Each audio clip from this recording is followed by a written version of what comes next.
let's go ahead and go to chat timers. Let's just call up chat. Boom. Let's do it. Hello, everyone. We've got about a minute left. We're going to dive right into the episode. I can't read this name. Let's see. Fertile Warrior 91. I'm glad you're fertile. Whichever side of that coin you fall upon, fertility is a wonderful, wonderful thing, unless you're a gardener. And that's even a better thing. It's wonderful you love the podcast. Thank you for tuning in. You can watch tonight if you like, or as usual, of course, everything gets put into the podcast feed after. This is just sort of a fun way to hang out with all y'all and read a little bit of story, check in, see what's going on. Yeah, look at this. Fancy. Got my black shirt on. I had a white shirt, a white button down with a tie on, but I'm not going to lie, it just looked ludicrous. The collar was silly. It was just silly, and I didn't feel comfortable in it. So I changed into basic black. That's what I do. All right, let's go to Maine. Hello, everyone. Welcome to Sigler in Place live stream. As I mentioned when we were getting warmed up, we are going to read Slay, episode number 44, Paninis for All. And then we are going to do a quick tip into This Week in Siglerism. It's very, very fun. And then we're going to probably talk about the Detroit Lions. And then we are going to have general chit-chat until it's time for me and my baby to go get her drink on, hang out a little bit. Rob's fertile. Everybody knows it. Rob Otto. I wouldn't be writing partners with Rob if he wasn't fertile. Let's be honest. You got to take care of business, ladies and gentlemen. You got to take care of that business. All right, let's do a read, ladies and gentlemen. I hope you guys love this episode. I had a great time writing it. Rob came in after and punched up some of the punched up the punchlines. Is that what you do? Rob came in. What I do is get to the reading in 1 second. I write the draft now. Rob and I have written the outline together. I write the draft, get it all in line, try and get the word count right for this show. Kick it over to Rob. Rob goes through and sort of does a partial continuity check, looking for various things, and then tries to, try this, put this in here, see if this will work. So it works out really good because it's difficult to write something and read it to you guys first draft and not have all the nerves and everything else. So having Rob read through it, because Rob has very refined taste, as you can tell by his avatar. He's wearing a jacket and a shirt, and he looks fabulous. It's great to have Rob go over and say, yeah, that was good, that was funny, et cetera, et cetera. What's up, Big Nasty? Big Nasty in the house. All right, ladies and gentlemen. Ooh, Facebook coming in. I know why you guys are all here. We all know. It's that foul-mouthed, winged person, if you will, who's going to make an appearance in this episode. So let's check audio real quick. It seems like audio is right on target.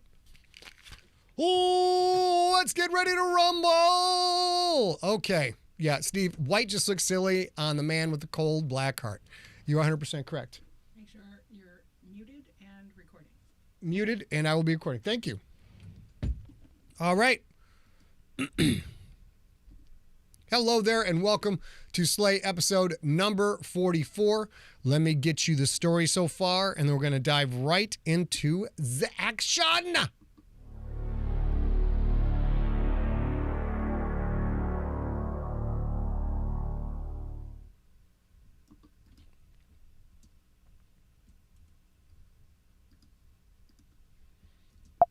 Previously on Slay. Billy needs to learn how to use his powers. Ariella asked Kellius Drummond to train him in exchange for Lincoln acting as bodyguard for Kellius's teenage daughter, Delilah. Kellius's response? He needs a protector, not a killer. Billy will have to find training elsewhere. Drummond did, however, improve the magical security of the old stone church, for which he charged a high price, a price Ariella and Magda were unable to pay. Ariella asked Lincoln to sell her golem charm for 500 gold, an amount that would have paid for Drummond's work and then some. Lincoln did not get the amount Ariella asked for, but he did score a very nice pawn shop panini maker. And now, episode 44 of Slay.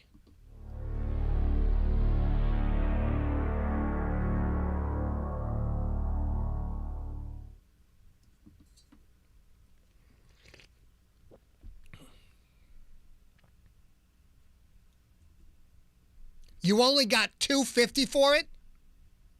Ariella stood in the kitchen doorway, Baffamal's big binder of bounties under one arm, glaring at Lincoln, who was leaning against the kitchen counter, eating a delicious pesto turkey panini.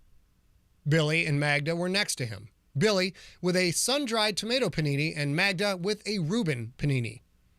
Lincoln knew they needed to get some chairs in the kitchen to replace the ones broken up during the rampage of Dragon, who lie on the floor, eating an Alpo panini and wagging her tail like there was no tomorrow. $2.50 and this dope panini maker, Lincoln said. It gives you any panini you want. You want a panini? We don't need paninis, you drunken idiot, Ariella said. We need gold pieces. Lincoln pointed at the panini maker. Yeah, but think of the money we'll save on food. Magda and Billy, mouths full, both nodded. On food?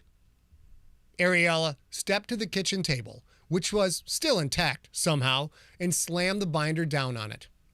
We owe Kellius Droman 300 gold for the work he did, and you're worried about a food bill that amounts to, what, 1 silver a month? 2 at most? Are you fucking serious? Lincoln wasn't really sure how things converted from dollars to Quartus currency. 1 silver was worth what? $500? $750? In that context, at least, he had made a bit of a mistake. Don't forget inflation, he said. Ariella put her hands on her hips. Don't forget inflation? What the hell does that mean? Lincoln didn't know what it meant. It just seemed like something that might get her off his ass. I'll make it up, he said. I'll get a big ticket bounty after I search for Teddy Two Fingers. She threw up her hands and let out a sound that might have been a growly, exasperated "fack," only without the ending consonant. She opened the binder like it owed her money and it needed a bitch slap. Kellius gave us a 1-week grace period, she said. 1 week, Lincoln. We don't have time for you to chase the ghosts of your past. Not right now, all right? The fact that Ariella had overspent again, and that was the reason for the rush to acquire gold, didn't really matter. One did not want to be on Kellius Droman's bad side. All right, Lincoln said. We'll do it your way. He shoved the rest of the panini in his mouth and stood next to her. Ariella seemed to relax. Well, there is the kabooter in camping. Lincoln chewed, shook his head. He wasn't ready to go up against a spider monkey just yet.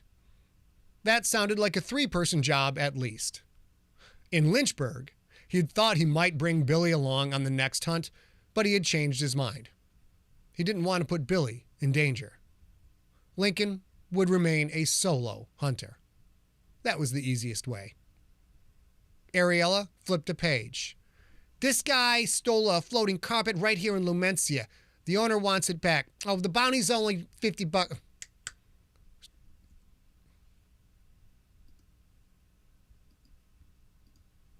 Just hit that again.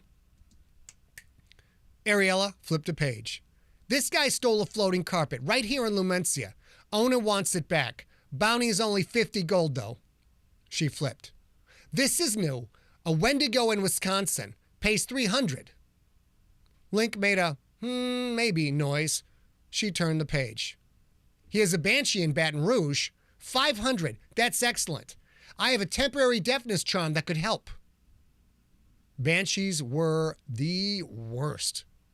No matter what hearing protection you used, you had tinnitus for weeks. And they always smelled like Cheetos, which for some reason Lincoln found disturbing. Ariella flipped pages, skipping past the ones that offered a magical item as a reward.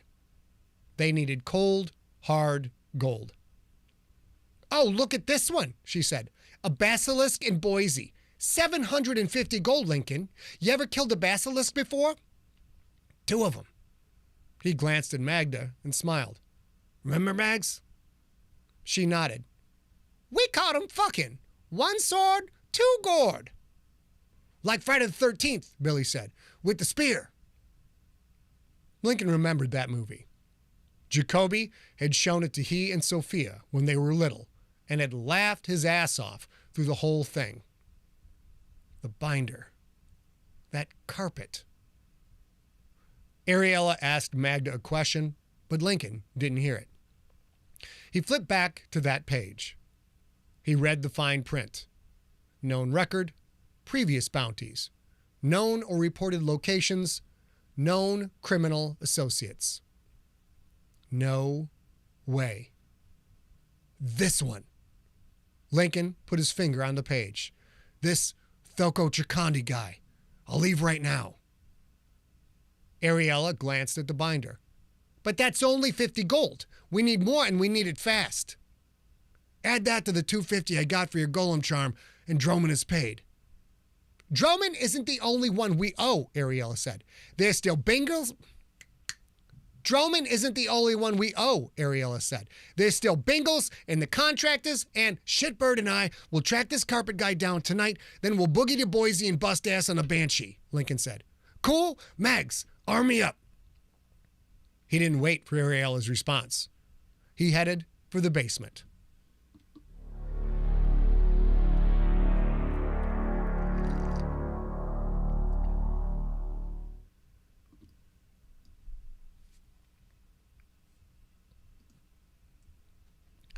Ariella could whine all she wanted. As far as Magda was concerned, the panini maker was awesome. Next time she got the munchies, problem solved. Billy held Dragon cradled in one arm. Magda pulled a 2-liter of Pawberry Red Fizzo from the fridge. She refilled Billy's glass with the bubbling red liquid. She offered the 2-liter to Ariella. No thanks, Ariella said. Discount sugar water mixed with piss is not my bag. Did she have to be a bitch about everything? Well, yes, that was what bitches did. At least she'd offered to help with this conversation. Magda returned the 2-liter to the fridge, then pulled a fifth of 5 o'clock vodka from the freezer. Her mug was still half full of Fizzo. She topped it off with the vodka. All right, let's get started. She took a gulp. Billy, you got natural ability with magic. It's up to me to train you with it. Ariella will help. You can see things with your naked eye that I can't see without my meshwork goggles. That means you have the potential to be a real mage, Ariella said. A powerful one. Billy thought about that for a moment. What did Delilah mean when she said, I smelled like her dad? Some enlightened can smell the auras of others, Magda said. I used to be able to, not so much anymore. Lincoln can, so can Delilah, apparently. I think she smelled the raw power you have, Ariella said. If she thinks you smell like Kellius, it's a big deal. Magda says you can actually see filaments, like with your naked eye? Billy shrugged. I guess so. But I still don't get all of this. I can see these filaments and fibers and shit. I sort of knew how to break that front door spell and how to free Dragon from that net. But to be honest, it's all gibberish to me. I don't understand a lick of it. Magda took another gulp. Tell me what you do understand. I know filaments are the raw material, Billy said. They're harvested from the emotions of the purblind. Pullers are the people who collect those filaments. Spinners turn filaments into fibers. Then weavers turn fibers into mesh. I guess it's like pullers would collect wool, spinners would make yarn, and weavers could knit different kinds of yarn into many different kinds of sweaters. Magda raised her mug. Well done. Thanks, Billy said. So this is, what? This is my training intro? You gonna teach me to be a mesh worker like you, Mags? Magda laughed. I'm no mesh worker. I saw you make no-heal bullets, Billy said. I helped you use the force, or whatever the fuck this shit is, to take dents out of Lincoln's armor. That's meshwork, right? Ariella pressed a charm on her gaudy necklace. A glass of red wine appeared in the air before her. She took it by the stem. My necklace has charms I know how to use, like to conjure up this lovely glass of Opus 1, she said. I can use the charms, but I can't make them. Charms are meshwork with a consistent result. Think of it like this. If I buy a Big Mac, God forbid, I know what I'm getting. I don't need to know shit about how to make one. I'm a restaurant customer, so to speak. Magda here can assemble a Big Mac if she has the right ingredients, but she's a cook, not a chef. You follow? Billy's face wrinkled. No, I don't. Cooks and chefs make food. What's the difference? Magda opened a cabinet, tossed Billy a box of Frau Munda's shells and cheese-ish stuff. He caught it, looked at it. Could you make that, Big B? She asked. Of course, he said. If we have butter and milk, everything else is inside. The recipe's right here on the box. Magda nodded. That's what I do. I follow recipes. Everything. What I can't do is make my own shells from scratch and make them exactly like the ones in the box. I can't make the cheese powder exactly like it needs to be. I can't make the foil envelope the powder comes in. And I can't make the box itself, down to the paper, the right ink, the right folding, and the right glue to seal it shut. I'm a cook. I'm not a chef / chemist / engineer / designer / a bunch of other shit. I have no idea how to do those things. Ariella nodded in agreement, took a sip of wine. Billy turned the box this way and that. Never thought about it that way, he said. You're saying someday I could do the equivalent of chefs. You're saying someday I could do the equivalent of chef / chemist / engineer / designer stuff? Magda nodded. Billy set the box on the counter. I still don't get it, he said. I'm no scientist, but I know a little bit about science. None of this shit obeys the laws of physics. I mean, from what little I know, this meshwork stuff isn't even reproducible on a consistent basis. It's... Magda poured more vodka into her mug. Don't try and map what you think you know to what's real, she said. Magic ain't science, and science ain't magic. Billy grew somber. You can't magic this stuff, he said. That's what Joe told me before. Well, before. His friend, Joe, the one Lincoln had killed. That was going to stick with Billy a while, obviously. Good. Loyalty, even occasionally misplaced loyalty, was a fine trait. Ariella glanced at Baphomet's big binder of bounties, which sat closed atop the kitchen table. Magda, she said, was it weird to you that Lincoln wanted that small bounty first? Magda drained the rest of her fizzo and vodka. It was about time to get very, very high. Maybe Billy would do gobbers with her. Link is nothing but weird, Magda said. But that's Link for you. Why just wake up when you can wake up and choose violence? Ariella stepped to the table and opened the binder. She read for a moment, then threw her glass against the wall. It shattered. Red wine started to drip down before glass and alcohol alike evaporated into a pink mist. That piece of shit! Magda and Billy joined her. What is it? Billy asked. Ariella pointed to the binder page, which showed a sketch of a black man wearing wraparound sunglasses and lists of information written in Old World script. The page was titled Thelko Chikandi, Clandestine Carpet Thief. Look at his known associates, Ariella said. God damn it, Lincoln. Magda looked at the information blocks, skipped over known record, previous bounties, known or reported locations, down to known criminal associates. Well, damn, she said. No surprise there. Billy leaned in and looked. Known associates. Teddy Two Fingers. He looked at Magda. Isn't that the guy who kidnapped Link's son? Ariella stormed out of the kitchen, shouting profanities. That's him, all right. Magda took a sip. That's him. Whoever this clandestine carpet thief was, he was in trouble. A whole lot of trouble.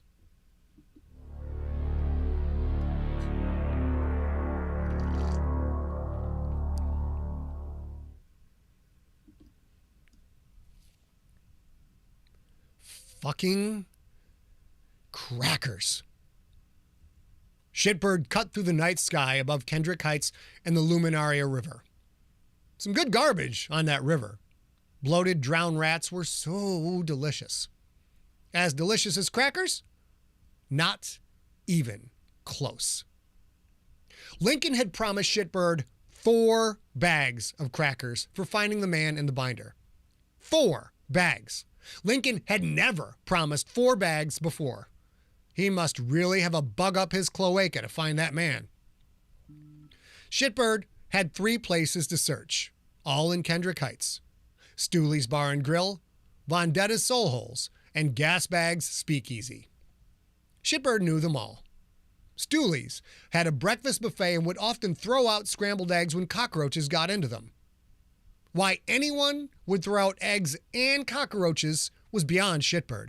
But then again, people were, by and large, very fucking stupid. Shitbird banked towards Stooley's.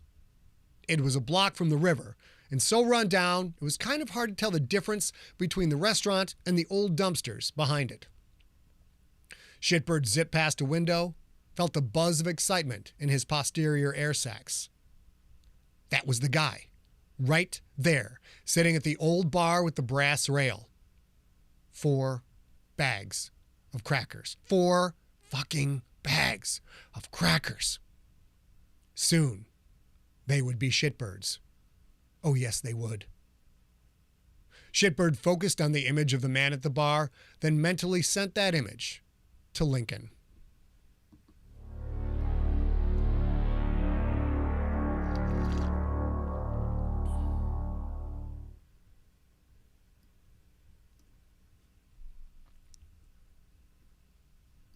Lincoln walked into Stooley's Bar and Grill, mentally repeating a mantra. Don't kill him right away. Don't kill him right away. He'd left his Rixator gear in his bike's hardbox.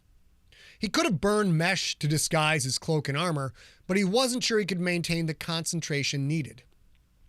Incandescent rage will do that to a guy. There he was, sitting at the bar. Thoko Chikandi, wearing a garish yellow and gray Lumencia Leopard's leather jacket. He had his black cowboy boots on the brass footrest. The asshole was even wearing his wraparound sunglasses. Indoors, at 10 to midnight. 2 big fuckers sat on either side of him. The one on the left looked like a professional wrestler wearing lumberjack clothes. Other than his size, he looked normal to any purblind patrons, but Lincoln saw the black demon horns curving up from his temples. The guy on the left wore blue jeans and a white button-down. Full beard, thick head of hair. To the purblind, he was a typical low-rent bar patron, but Lincoln saw the reality of the underskin. A werewolf, straight out of a horror movie. All 3 sat on stools at the bar, laughing, tall boys of Radiance red ale in front of them. All 3 sat on stools at the bar, laughing, tall boys of Radiance red ale in front of them. The place was not even a quarter full. Hard to make out faces, as half the lights were broken. No sign of the bartender. Maybe he was in the back, through the salon doors behind the bar. Lincoln's boot soles squicked in spots of sticky beer coating the old wooden floor. He sidestepped a small puddle of blood with a tooth in it, remnants of a fight earlier in the evening, no doubt. He stood behind Thoko. The man reeked of evil. Theft, of course, but also violence against the weak and of callous indifference to pain and suffering. The 2 men on his sides smelled like they enjoyed inflicting pain, like they got off on it. Lincoln tapped Thoko on the shoulder.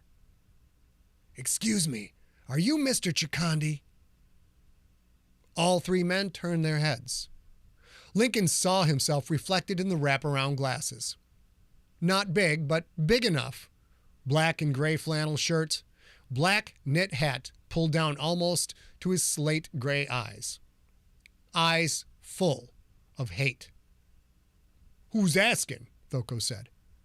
"The name's Bartholomew Minimax," Lincoln said. "I'm in the rug business. I heard through the grapevine that you got a special one." Thoko sneered. "Don't know what you're talking about. I had a carpet, but I sold it. And it ain't the one you want anyway. Not if you know what's good for you. Fuck off." He turned his back to Lincoln, as did the werewolf and the demon. Lincoln tapped him on the shoulder again. "I need to know who you sold it to."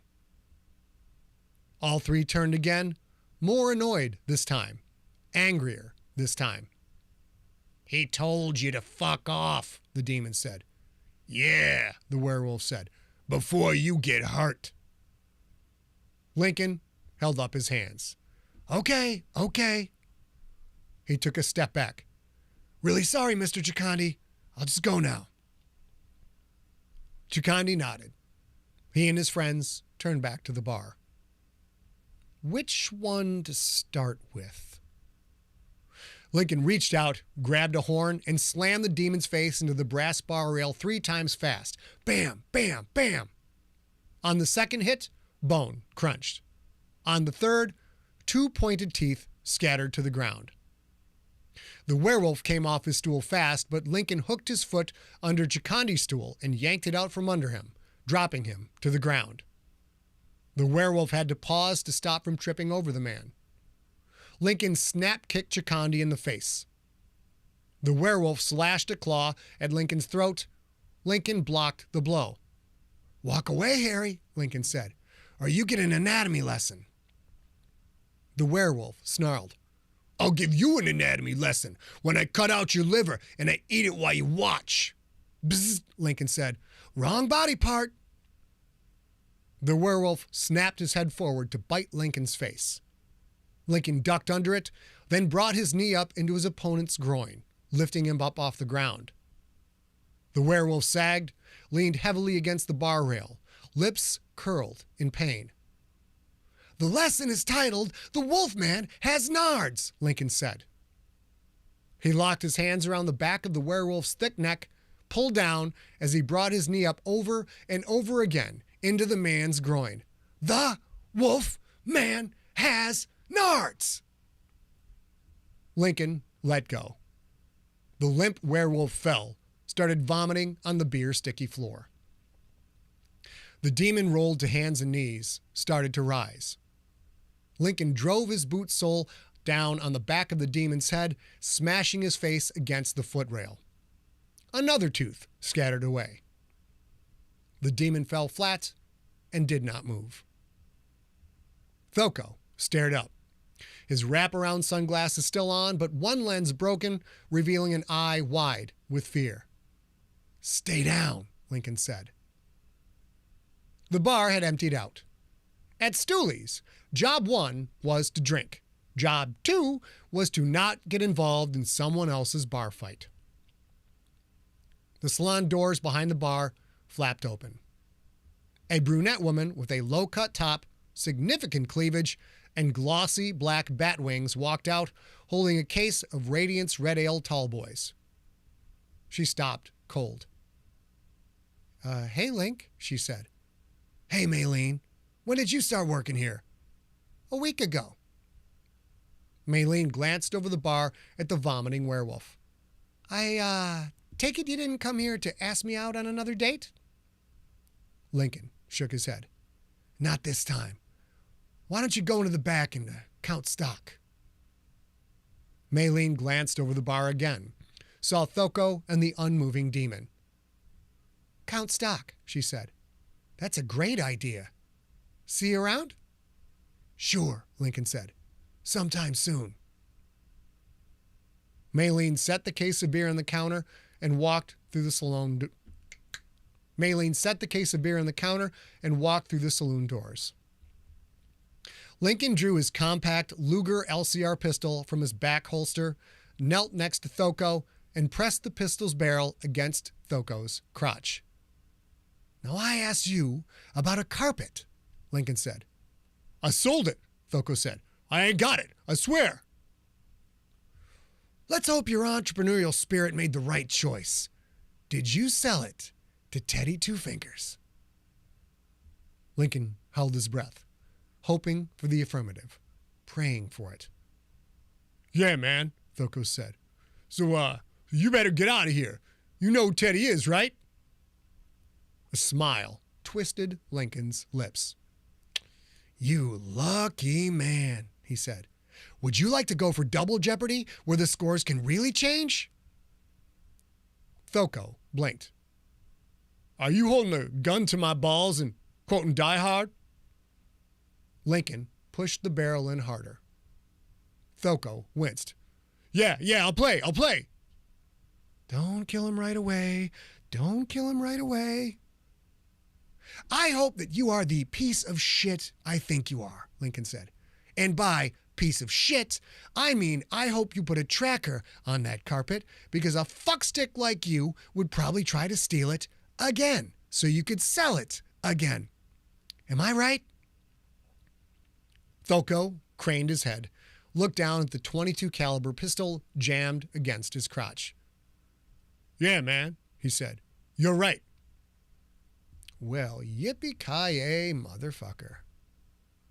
You get to keep your testicles, Lincoln said. For now. Fire up that tracker, asswipe. You're going to lead me to Teddy Two Fingers, and you're going to do it right now.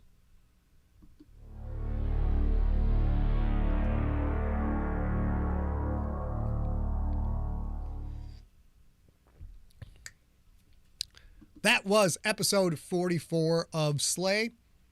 Next episode is 45, and Lincoln gets to pay Teddy Two Fingers, the guy who kidnapped his son, a nice little visit. Woohoo! Done. Come on up whenever you're ready, baby. Dun, dun, dun, dun. Steve, look, I know math, babe. I don't know what to tell you. I know math. Not everybody does. I understand that. That's okay. That's okay. People often tell me, they often say, Scott, you do math so much better than everyone else. Yes, I do. I do very well. File, I have to do a wonderful thing called, nope, got to go here. Hold on, guys. I got to remux recordings. It's a crazy thing. It's crazy. Boop. What this does is somehow converts whatever the effing format OBS records in to a thing called, so I can put it into script and edit it. It's a bunch of stuff. Hey, Bruce Bach, how you doing, buddy? Excuse me. Chris Grawl is back. Chris Grawl is working away on his next book. It's very awesome. I'm excited to see what happens with that. Hope you guys enjoyed that episode. That's pretty fun for me. Things are starting to move. Are going to start moving a little bit of a breakneck pace, maybe, for at least for a little while. But, it was time to dial in a little violence in the story. There's a lot of backstory going on. There's people, talking about facts and feelings and emotions and all that crap. I got a little bit of a throat thing going on. Okie doke. So, what we've got coming up here is we're going to do a little bit of This Week in Siglerism. I know I have this somewhere. There it is. Hey, babe. Okay. Oh, thank you. Look at that. I get to pregame for my date. Oh. Okay. Tea or coffee? What's that? That's tea. That's tea. Everybody can tell by the voice I'm doing some tea. Ladies and gentlemen, look who's in the house.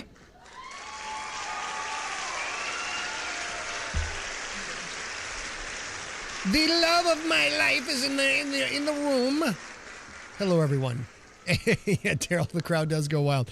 We're going to get, there we go. We're going to get that good. So while A is getting ready, let's go to a little bit of This Week in Siglerism. There, of course, is the man himself, Big John Viscara, who puts together all of this wonderful information over at siglerpedia.scottsigler.com. On this day, January 24th, back in 2022, Athon Books announced a deal with Scott Sigler to publish The Crypt. Oh, hold on. I forgot a window, babe. Let me get this here. Boop, boop. I got your headphones up. Oh, fuck. I'll get them, baby. Why don't you pull that mic in front? And I knew I forgot something. I'll get those. Can you read that there? I can, but Yep. I can also do this. She's actually reaching under. Oh, she's reaching under the desk with her feet and grabbing the headphones. Look at that. What's up, bitches? Incredible. Incredible. It's incredible. Ain't her incredible feet? They're quite amazing. It's our new TV show. It's going to be on the UPN. So unprepared to start. I know, babe. I'm sorry. On and everything. I got to add that to the checklist. I got to add headphones to the checklist. Okay. Oh, no, I meant me. Oh, yeah. Let's get your mic on. Gosh darn. I say gosh darn. Test 1 2. Test 1 2. There you go. Hello, hello, hello. Now you can hear yourself? Great. Hello, pals. It's a little dark in here, but as you can tell, the Sigler's West Coast are going out, which means we You wear can't black. really tell because we also wear black on normal days, but it's a little frilly. It's got a little razzle dazzle. Hey, Richard, nice to see you. Razzle-dazzle! Okay, so let's go back to this week in Siglerism. It has been, this is a big day in Siglerism. So this was a huge thing last year. It was 2 years ago we announced the deal with Athon for the Crypt. 2 years ago already. It's just crazy how time flies. And also in 2022, one of my tweets, NFL fans comment on the Super Bowl 56 logo looking like dripping blood instead of palm trees, which caused it went minorly viral. And gosh, it's crazy, but people were angry.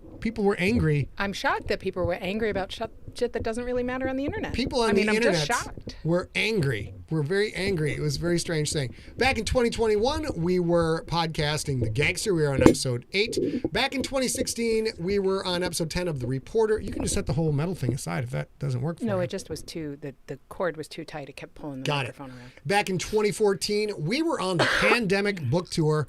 We were in... Which sounds funny to say in 2023 Yeah, it does. now that The pandemic hadn't happened the yet. pandemic means a different thing to literally everyone but us today. The Barnes & Noble Johns Hopkins bookstore in Baltimore, Maryland, home of the Baltimore Ravens, who will play against the Kansas City Chiefs this Sunday to find out who will represent the AFC in the Super Bowl. And way back in 2010, episode 2 of the Crypt Book 2 Shakedown, the old version was released in the podcast feed. And of course, that was the last version of the Crypt Book 2 because your boy here sometimes takes on more work than he can accomplish. Sometimes overpromises things, sometimes can't get stuff finished, which is why we're such a good partnership, because A helps maybe you just why don't you finish this book before you start your next $1 million operation? I will tell you guys this.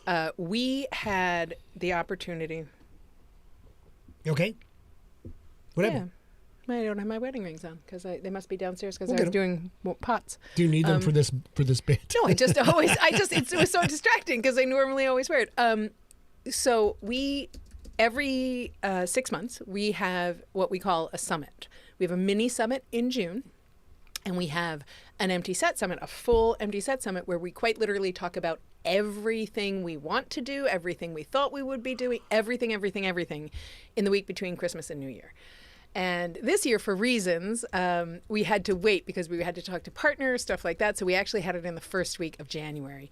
And it matters. We have people who work for us. Steve Rickenberg, who's in the chat room, works for us. We have Allie Press in Baltimore, or Atlanta now. She does some work for us. So all of them were also kind of waiting on us to figure out what we were doing this year. And it took through the first week of January, and we essentially ended up being like, cool. So Scott's going to sit right there for all of 2024 and do almost nothing else except write books. Yep. And if we can pull that off, which I hope we can pull that off, that will be a very, very good thing for us as junkies. It will be a very, very good thing for us as Empty Set, and it'll right the ship quite a lot. I do feel like it's important to say that you don't want to overpromise.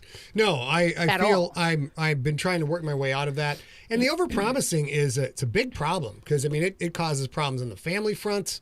it cuts into the time I can go see my family. I mean, the marriage front, it cuts into the time I can go see the broader family across the world. There's a lot of them in Michigan, some in North Carolina.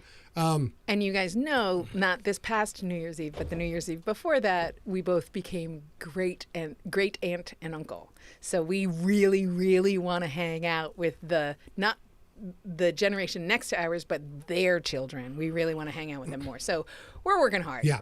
So I've overpromised some shit, and we got to work our way through that. So hopefully that's the rest of 2024. 2025 will hopefully find me working on one book at a time, sipping Mai Tais under a big umbrella while I stay out of the sun. I would say I'm sitting in the sun, except look at me. The sun and I. We don't do a lot of sun. We don't. The Jewish German genes, not a lot not and then we got Irish too. Yeah, those Irish love to get their tans, and I got Irish in me too. Do you have a little Irish in you? Would you like some? Buddy beige. Buddy beige. All right. So, and that is part of why we are going out on a date tonight, because we just haven't been going out on many dates, frankly. However, or do we have more things to talk about, or can we? No, we're going to go right into the goodness. However, I have two things to say. One, Scott did take it. So you guys all know I missed a Sigler in Place a couple of weeks ago because I was sick and I didn't want to make Scott sick. Didn't matter. He got sick. Also, everyone in our family got sick. My mom, my dad, Scott, me, my brother Jude, his wife Lauren. We were all together at Christmas. We all got sick. But I think we're all doing well right now. So we had a date schedule that we had to reschedule, and it was Scott saying, I want to take you somewhere new, which is not a thing. I was an event planner in San Diego for a decade. I get emails every time somebody opens a different freezer in their ice cream shop. Like, I get all the event and Convention and Visitors Bureau email, and that always talks about new things. But last Thursday, a week ago tomorrow, Scott, no, was that the day?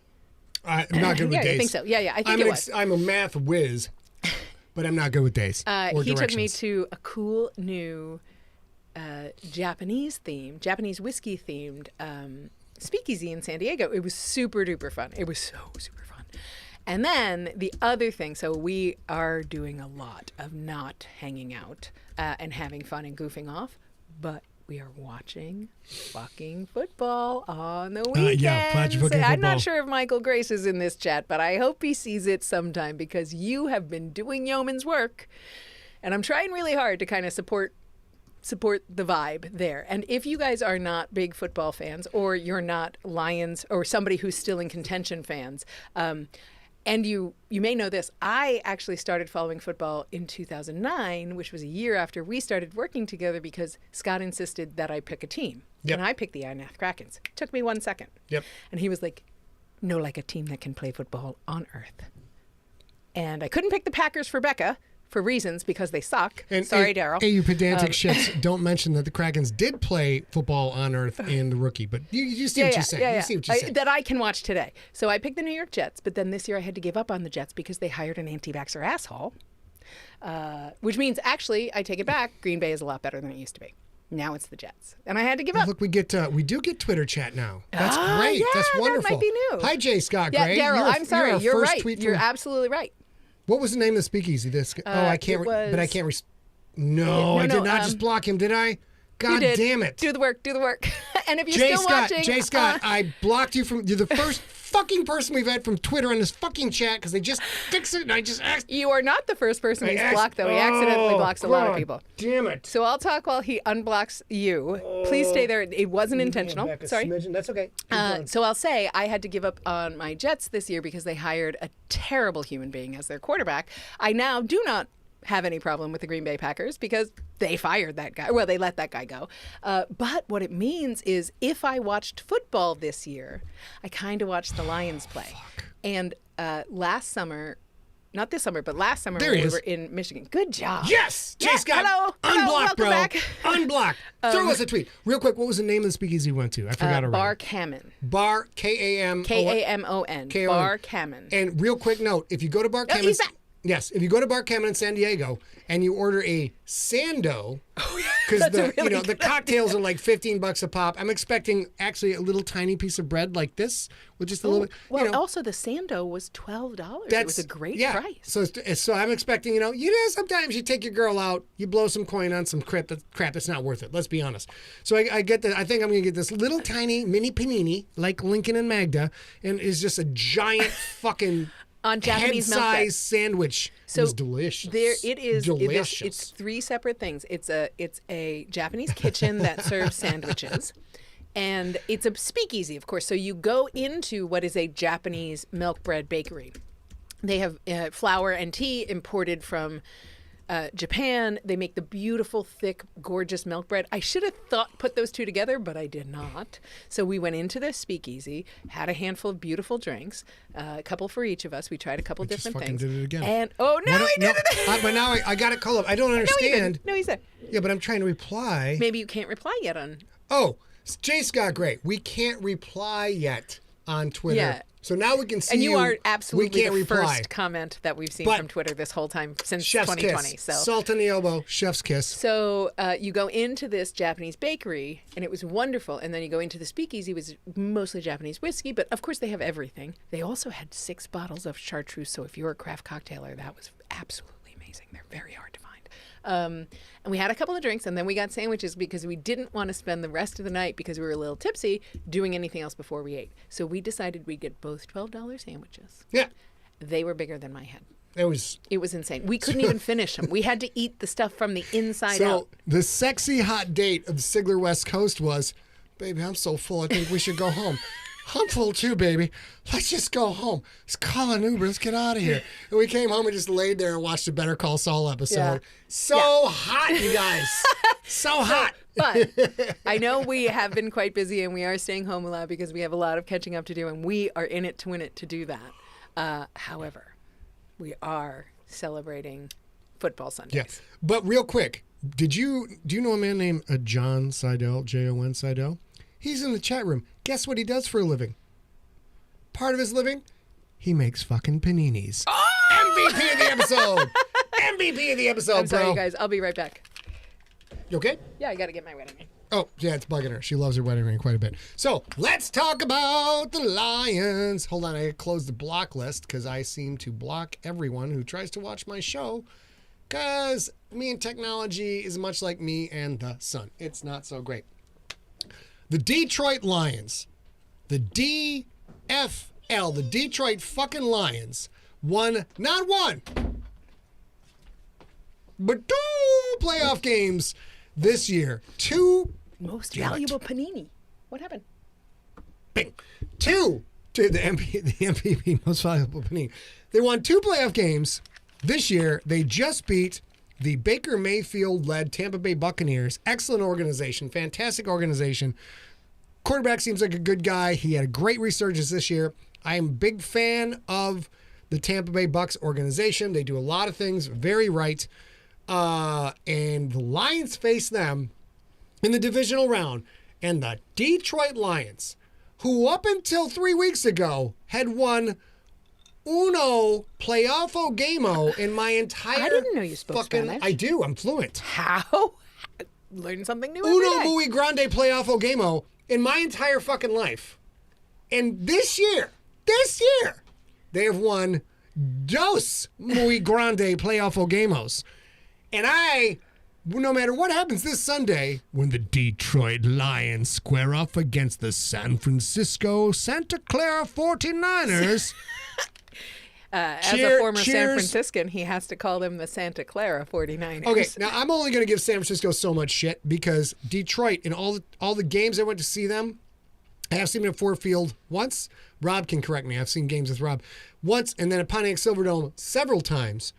But they did play in Pontiac, Michigan for a long time. They're the Detroit Lions playing in Pontiac, so I have no room to speak. But right now, the San Francisco 49ers play in Santa Clara, California. I absolutely can put your heart at ease and make you feel a lot better, because my former New York Jets play in New Jersey. You know where they never play? Never once, not never? New York. Also, there is another New York football team. It is called the New York Giants. Scott, do you have any idea where they play? Where might the New York Giants play? In the same stadium in New Jersey as the New York Jets. I will say, as an organization, they have pissed their pants several times, so perhaps they play somewhere wet. A Meadowlands, perhaps? They no longer play at the She gave the punchline. She already blew my punchline. Well, it's no longer the Meadowlands. Now it's MetLife. So it's set. But it's in the Meadowlands. It's near. Yeah, it's near the Meadowlands. I can't keep track of all this foosball shit, you guys. The Meadowlands is not a town; it's a thing. Oh, it's a thing. It's a thing, you guys. It's Meadowlands. I am actually. There will be parts of Slay that are modeled after the Meadowlands, which the Meadowlands version is modeled after A's favorite book. Oh, really? Which is, what's it called? It's called, my favorite book. Shit, that was supposed to be a surprise. Fuck. Yeah, I didn't know that. That makes me very happy, baby. We literally had a conversation about other things earlier today where we both said, oh, I should have said that out loud. This is a thing you shouldn't have said out loud. I know, I should have waited. So Really? A has a, yeah. What's when I was growing up, my favorite book for ages and ages and ages and ages and ages, and in my top 5 books, is a book called A Winter's Tale, and the author's name is Mark Helprin. And A Winter's Tale, written by Mark Helprin, takes place in New York. It's magical realism. If you guys are not magical realism people because you are Scott Sigler people, I get that. But I love magical realism too. And it takes place over many years in Manhattan. And I loved it. I love it so much all the time. So this was a huge surprise for me. Sorry. No, I'm thrilled. What are you talking about? So this Mark Halpern book, we'll get back on the Lions, BJ Fest in a second. But this Mark Halpern book is, of course, we met because read, was it Infected? I read Infected. You read Infected? Well, no, I read Earthcore and then was on the 2007 bandwagon for Infected because the first time we ever met was the summer of 2007 at Baycon. Okay. So A was a fan of the books. Hey, Jen. And we start working together. And A is the reason the Rookie came out in the start. Basically, everything after the Rookie is the partnership that we put together. And so, of course, A has read a bunch of my work, if not all of my work. And I was like, I kind of, what do you read? I want to know what you read. I want to get into. And A's jam at that time was magical realism, which is not a jam that I particularly like. But I'm like, you know what? I'm a fucking soldier. You're my dog. I'm going to read your book. And I read this book by Mark Halpern called what again? Helprin, A Winter's Tale. Winter's Tale.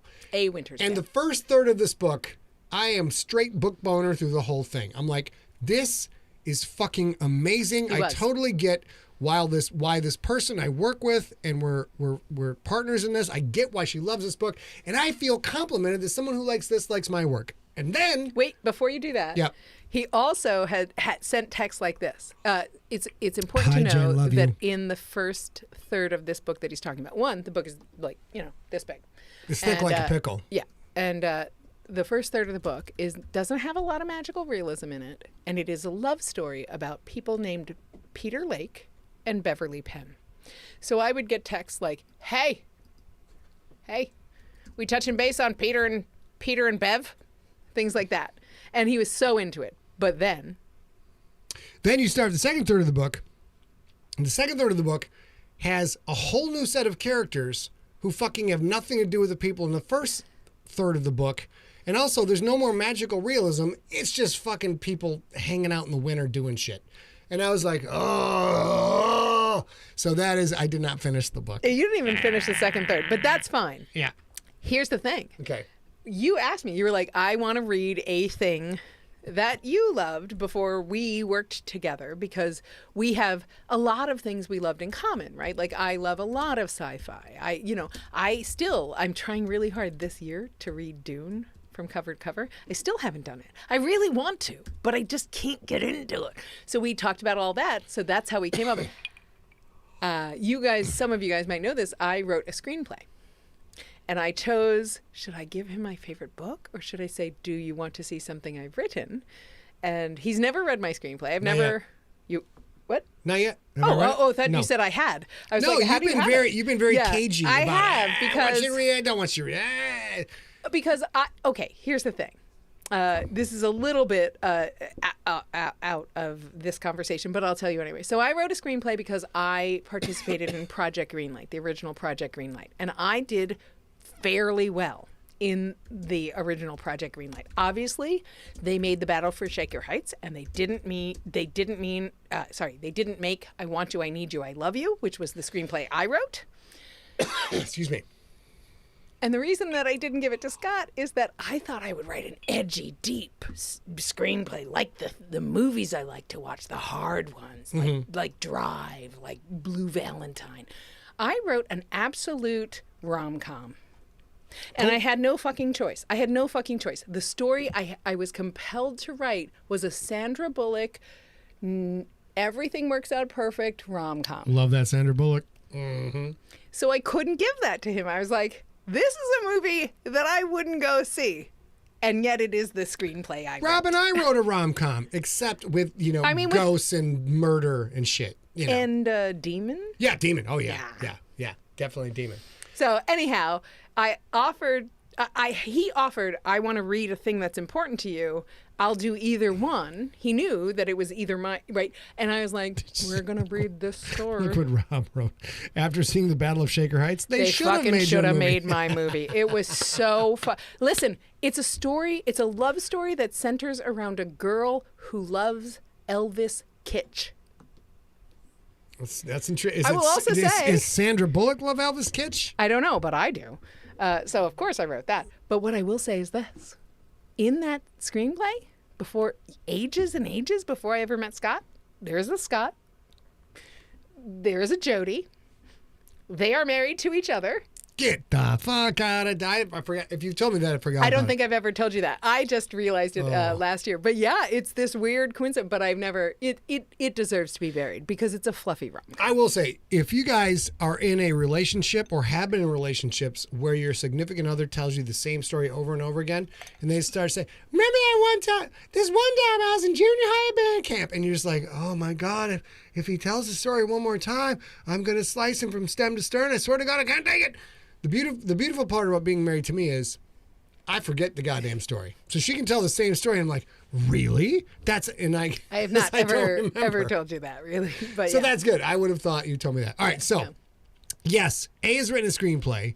Yes, A and I have plans to work on another screenplay in the future called what? 4th of July in Iran. That's all we're going to say at this particular time due to time. Yeah, apparently not. That's not all we're going to say. I was also going to say it was not a rom-com. Well, we haven't written it yet. Fair. We don't know. We haven't written it yet. So wait. I gotta say, last night we watched a movie called Lift on Netflix. I have a giant man crush on Kevin Hart. All things Kevin Hart, the stand-up comedy, the entrepreneurialism, the community work, everything the guy has done. And yes, the guy, everything he fucks up, he puts it right into his work and exposes all of it. For me, he is really like a top 5 American entrepreneur success story. And I absolutely adore everything that man does. So now we're going to watch Lift on Netflix. And I see comments coming in right now. Everybody's seen it. And Lift on Netflix, I sort of knew he was going for a more serious role. He's going for the Brad Pitt role, which is a bold thing to do when you're 5'4", and there's certain things. And I will say this in favor. Kevin, he did not fuck with height. He didn't have no soapboxes. He's like, I'm a short little man who has control of everything. It's a whole movie of Kevin Hart doing serious action adventure acting and only like 2% relying on that fucking genius comedic talent that he has. Very subdued, very subdued. So he does not rely on any of his strengths. And no ad-libbing, no sassy ad-libbing. No. Yeah. And at no point does he have his bread and butter is Kevin Hart is little. Kevin Hart has fucked up. Kevin Hart is somehow subjugated the situation, which he always turns into humor. It's a straight up Ocean's 11 type heist movie. And I forgot how I got on this subject, but oh my God, it was terrible. It was just a terrible movie. All the individual performances were good. The characters were good. It's a fun flick. It just doesn't gel. We got to the end and it doesn't gel. I totally forgot my point. But if you love Kevin Hart, watch Lift. It doesn't matter what you're... Well, since you forgot it, if Okay. you remember it, it matters. What matters is the fire comments because Martin, Martin Evans said that's because Kevin Hart looks up to you literally. He's And the then only guy in the world. The only guy in the world Our looks up to Queen me. Jen comes in is like short man and his long game, which is fire. Absolutely. Everybody's individual performances were great. You don't really see that a lot. I will actually say this. You've probably seen Good Will Hunting at this point. Okay. It's been from the early 90s. Don't. I won't. Brian, keep going. Did you block him? No. No. You were, okay. Yeah. So. Oh my God, the sass. Oh no, I was just worried. I never block anybody. What are you talking about? So, I will say there were several individual performances that were lovely, but you guys have seen Good Will Hunting, right?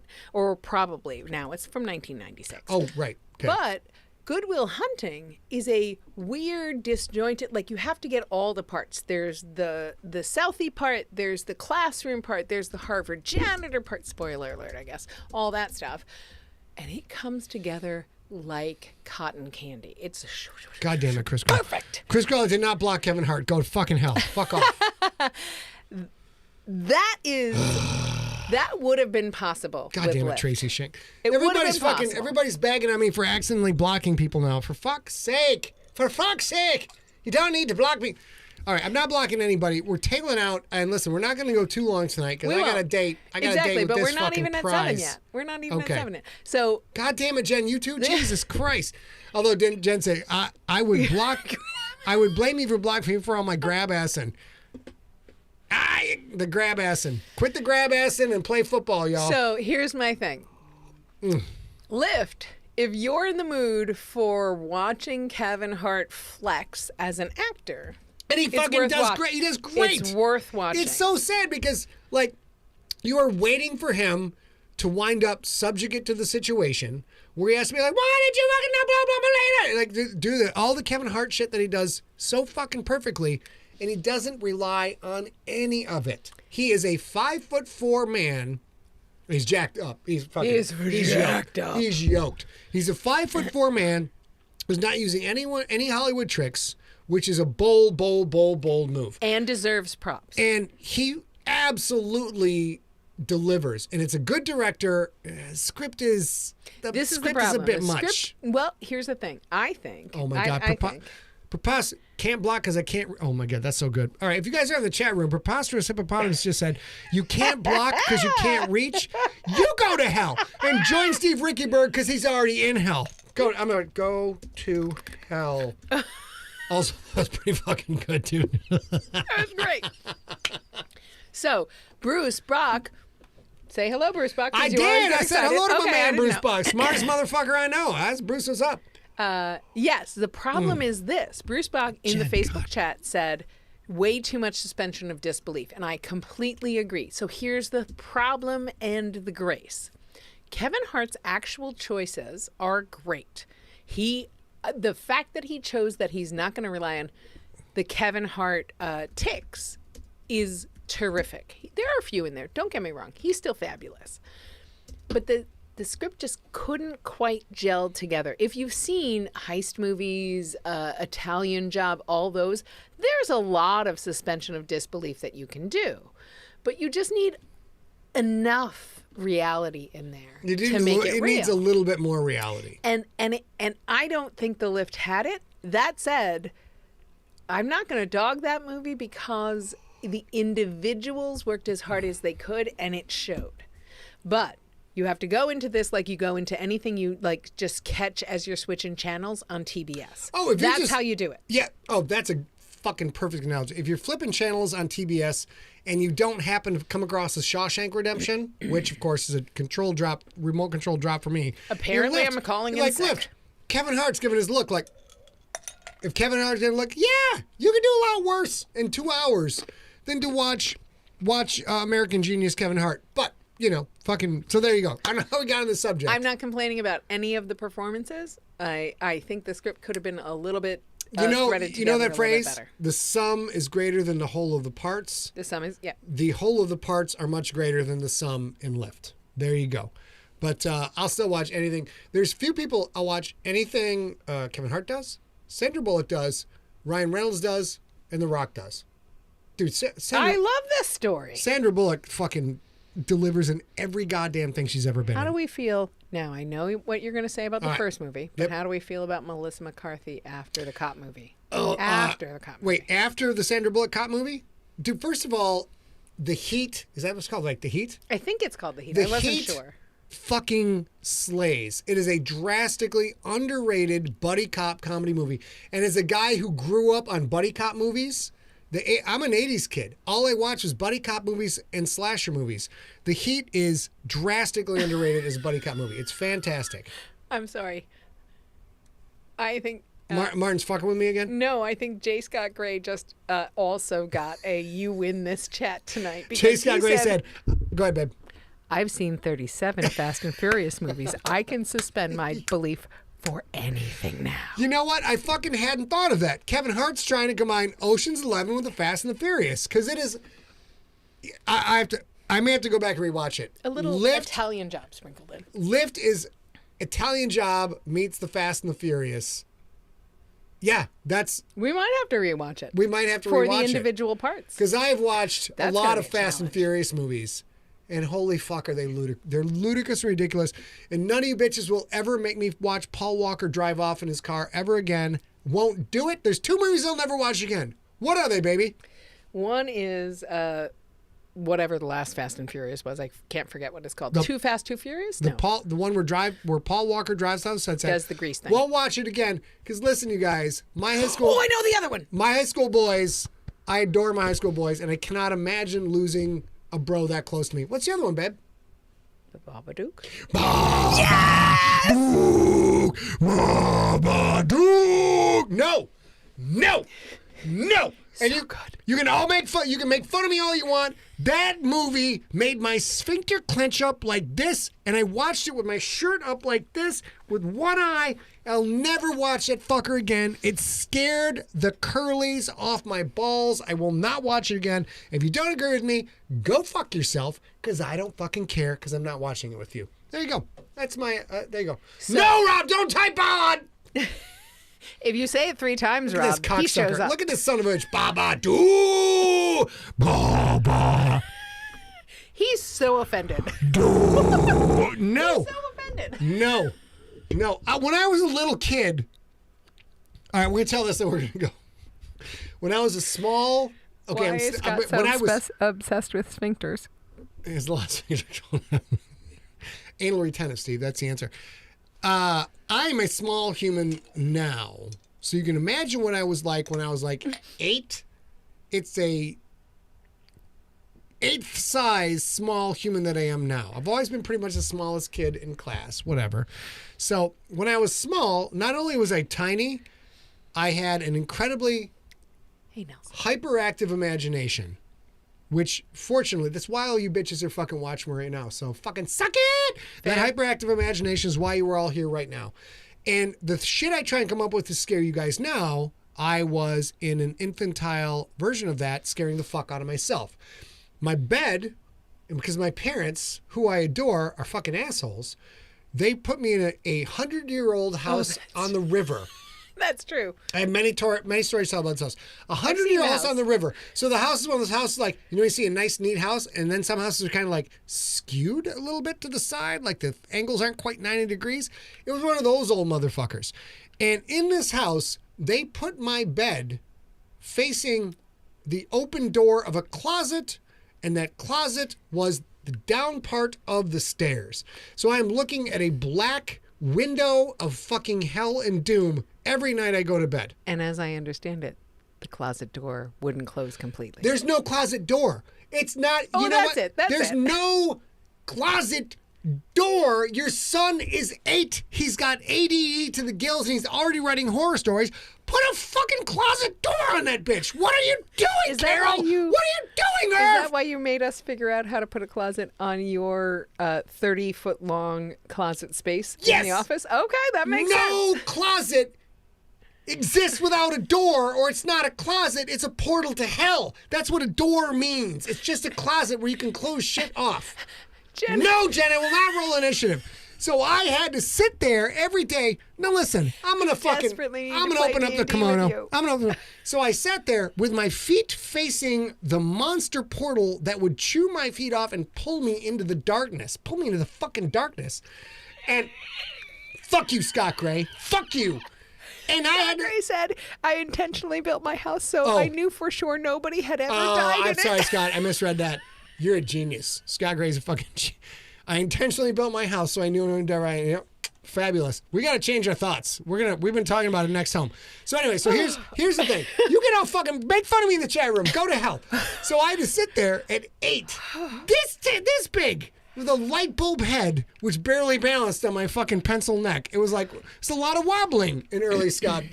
Michael Means is coming in to save the day. He says, I can't believe you even survived a no closet door. That's what I'm fucking talking about. So I would sit there. He's like, this guy I love. This is coming back to the Babadook. Coming back to the So every night, I had 8 stuffed animals. First, I didn't trust Snakey at all. Puppy was the good to go stuffed animal, but eventually Snakey didn't get to stay on the bed at first. No, Snakey didn't stay on the bed. Snakey stayed under at the side of the bed where my baseball bat was, because even back then, if that fucking monster comes out of that closet, I am lighting that motherfucker up. I'm not playing games, though. I'm not fucking playing games. So strike fast, strike hard, no mercy, sir. So I would lay there, and I had to tuck the blanket up under my chin and tuck it in around my neck. The back of my neck, because, vampires are fucking pieces of shit. So, of course, a blanket can stop a fucking vampire from feasting on my young virgin blood. And I'm 8, so don't fuck with me being a virgin. I was a virgin for a long time, not going to lie to you. So I tucked in, and then I would, I would line up my stuffed animals in ranks of 4 on either side of my neck, which was covered up by the blanket so that the monster couldn't come out of the closet and get to me. And yes, there were times when I just was so scared going to bed in my house in Sheboygan, Michigan, where violent crime does happen, just not quite as often. And I would tuck my head into that bed and I would I'm surprised I wasn't a bedwetter. My imagination made me terrified. So when I watched The Babadook and the scene of The Babadook where that actress, and Rob in the chat room probably tell you that actress was, and I pulled the covers up over my head. That was the final. I tap out, pulling the covers up over my head, and I'm praying to imaginary Jesus that the monsters are going to get me. And I watched the Babadook, and I saw that lady do that, and I was like, no, I am not watching this movie ever again. We have to go over a few comments before we leave. First one, Fertile Warrior 91. Yeah, he's first time here. He's on Twitch. Thank you for joining Fertile Warrior 91. Might be a he, might be a she. We don't know. Fertile is everybody.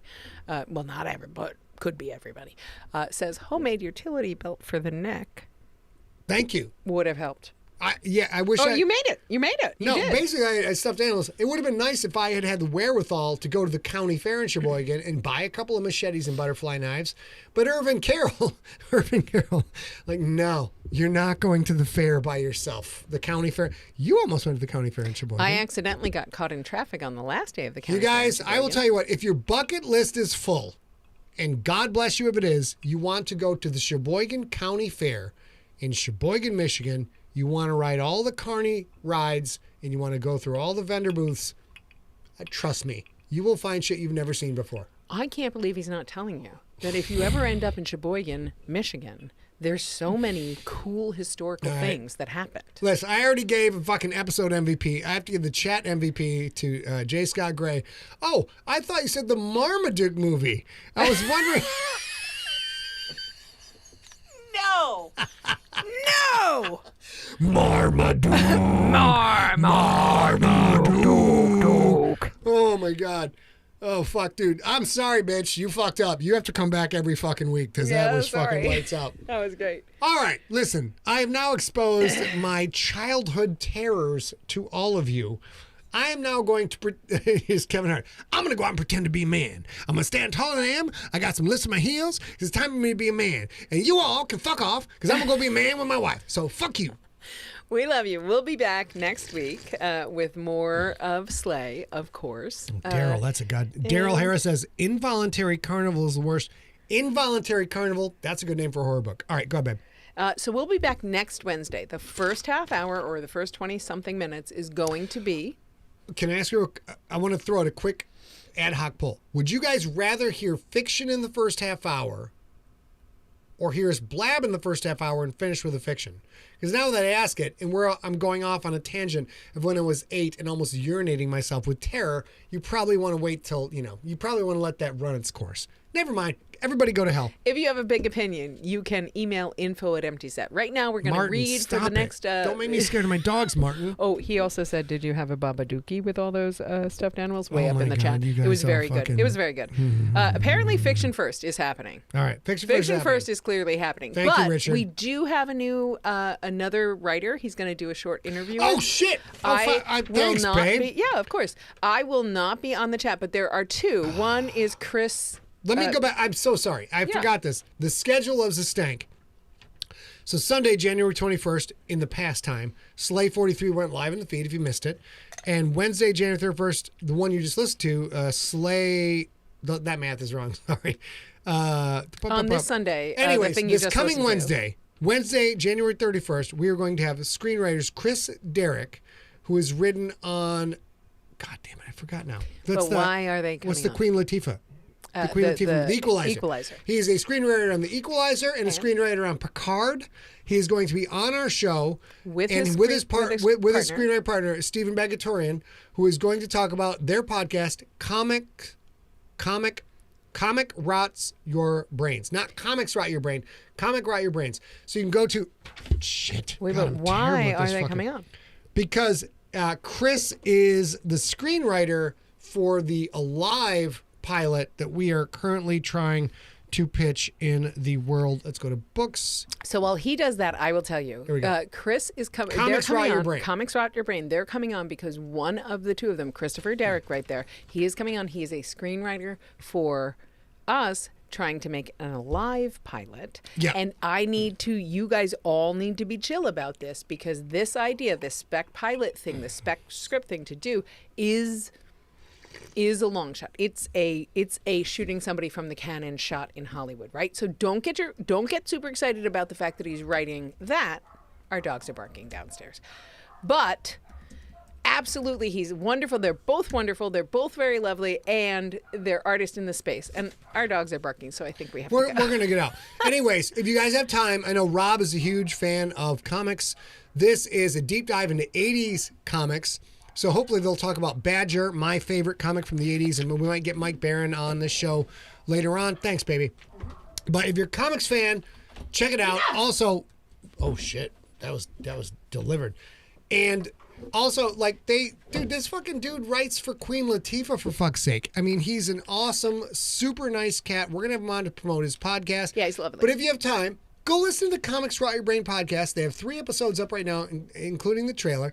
Go listen to it, and I'll tell you what. If you guys want to make someone's day, go listen to these podcasts. Come join us next Wednesday, and after episode 45 of Slay, have a couple of questions ready to ask these two dudes. They will be over the moon that someone is paying attention to the art that they make. It's a small thing you could do to make the world a brighter place. Michael Means, we love you right back. We're so glad you're here. Jennifer Hawthorne, you already know we love you. We're going to go take care of those unruly dogs. And then we're going to go on a date, bitch. That's right. I'm going to put on my tall heels. I'm going to go and pretend to be 5'6" and pretend to be a girl on a date. I'm not sure if I'll be in the chat on the screen next week, but I'll be in the chat room the whole time. And if anyone knows Kevin Hart, I want to meet Kevin Hart. That's all. And I will see you guys if you are coming on February 3rd to the Sigler Junkies chat. I'll be there. Great. Fabulous. So let's coordinate this. And now you guys, you know what time it is. It's time for me to dismiss all of you. And you can all kiss off Thank into you the guys. Babadook! Babadook! Marmaduke. No. Okay. You can all... Do it again. I won't. Babadook! You can... No. I'm scared myself. I'm frightened now. That's why I did the Marmaduke. I'm literally actually fighting right now. Let's kiss off in the sky. I tried to do the Marmaduke to fix that. You guys know I'm not going to get any goddamn sleep tonight. The lights will be on. Second night in a row. Kiss off into the sky. Go Lions, go Lions, go Lions, go Lions.